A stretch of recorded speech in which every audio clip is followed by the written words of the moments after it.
Yo. Just pulled up to the headquarters, man. Real in the finest. I don't know how to hit the brakes. Today I got something special to show y'all. But in the meantime, I want to show everybody what we do when the clock is off. It's downtime right now, so we get prepared. We got a race for a whole season, which is a year. So we'll be using this trailer pretty much once March start, all the way to November non-stop, all over the country. So right now, this organization, you see Boov in here, situate stuff, we clean in, we organize and put stuff in totes, boxes, labeling things. We got Corrupt in the box right there. We got Boov up there doing his thing. This is what we do in the off season, man. A lot of people don't think it's all about racing, but people don't realize it's a lot to go to this. So I'm gonna cut y'all off, man, and I'm gonna show y'all the surprise I got to show everybody. Another day of maintenance over here at the shop, headquarters, I would say. This is our shop. A lot of people got these old fancy shops, as y'all can see. We come out the mud over here, man. We in the real mud in the hood. And y'all see we in real Linda, man. Today, unfortunately, it ain't all about Corrupt. Today I told y'all I had a surprise, man. I got something that's very, very sentimental to me, and it's sentimental to my whole family. I'm gonna show y'all what I'm here for today. Bring y'all over here and let y'all see this baby right here. This might look like an old rusty Camaro to you guys, but to me and my whole family, this is what racing started at with us. This is my dad's old car. This car used to take me to school when I was 7 years old. I remember my dad got this car and we used to race it. This was our street racing car. And it was, at the time, it was about 11-second car. I think a 12-second car, he got it, built it up and made it to run. It was, at the end, it was about a 9-second car. But this is a car, y'all. It may look a little rusty because I got sidetracked. Another car in our team, in our stable, again, Chev, another one of his cars. This is one of our cars that's in our class. And we also, we go for that 530 class. We won a few shootouts with this car. Joey can tell you more about it. Hey, this is real in this fatness right here. This car made my name, you know.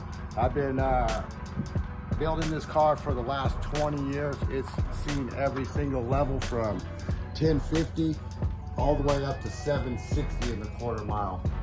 I run a 5.0 class with this car. One thing about it is a dead ass consistent car, and count your ass, this thing's going A to B every time, and I'm cutting the light something vicious. So you race this car in my class, you better be ready. But for sure, it's a really good car. It's been really good to us. My son learned how to drive it at 15 years old. Raced it the first time at 16 years old, and we ended up on my way. I pulled the plug. This is my car. We'll build you a car. You'll see that next. So tune in, West Coast Grudge Racing Media. I want to make a hit. We got to hit on somebody. Sam Bay, like show you. You got a target on your back. You know you got your little lucky wins. Best believe, next time we catch you at the track, we coming for you, boy. You got a target on your back, baby. Joey Bodie coming for you. We're 2-0, but Joey Bodie's going to kick your ass when it comes down. Watch next time.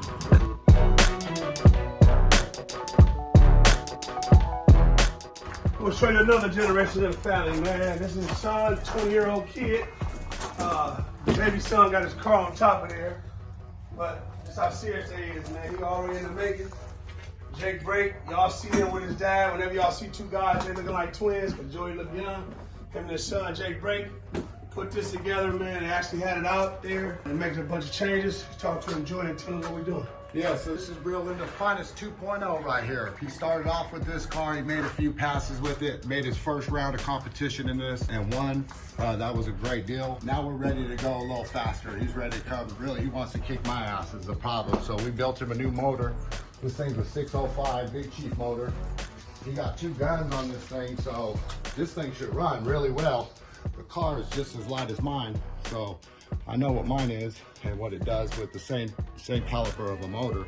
So he should be right there. It's a matter if this small tire thing's gonna work. This car's a little different. He wants to do the small tire, 28 10.5 on there. But that's where it's at. To fit that motor with that oil pump, we had a front half the car, and we're gonna do the funny car cage, just make the car safer. That way, if he's going at the speed that I'm going, I need him to be safe in there. That's the biggest thrill of it all. You know, I don't have control no more once he's driving.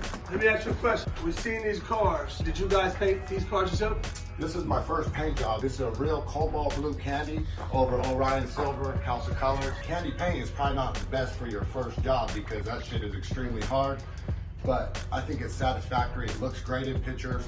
It does have the flaws. I know where they are, you know, but like, again, it's got to be laid super even. If you don't, it's going to show you. All these stripes were done by hand, just like I did on Bodie's car. You know, that's how I knew I could get the job done. They came out super straight. But this is my very first paint job.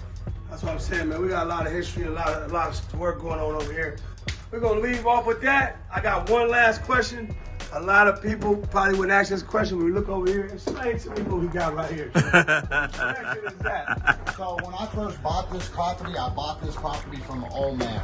And he told me that I was gonna inherit more than I know. And I don't know what the fuck he meant by that. But when I bought the place, there was 67 boxes. Here's some of the boxes right here that never been opened. They were up in the rafters. I find these boxes. And if you open the newspaper on these things, all this glassware is wrapped in the newspaper. This is the Sacramento Bee from January 11th, 1995 is when this shit got wrapped up.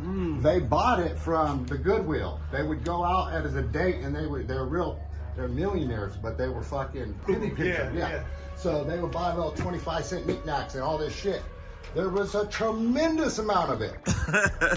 So I'm like, I'm not gonna throw this shit away. I started selling it, dude. I made thousands of dollars over this shit. So you inherited this? I inherited it. Did you do any background check and see the value of it? Well, I tried a little bit. I'm not no glass expert, but there's people this is highly sought after stuff. A lot of it's been picked through. Some of these boxes are still mystery. They've never been opened. So 1995, we're talking 30 years they've been in the boxes. Woo! These are antiques, baby. That's cool, man. You're just a good dude to be able to take it and treat it, because it's obvious they took a lot of time and it has some sentimental value to them. For you not to know them, it's a judgment of your character. For you not to know them and don't know nothing about this, and when you looked it up, it didn't have a lot of value to it. You still set it up here nice and neat. You left them in the boxes. You sold some. It's just a sign of respect, man, and that's just the type of people we are. That's why, man, me and this dude jam like this. At the end of the day, man, that's why we West Coast Blood Race Media. West Coast.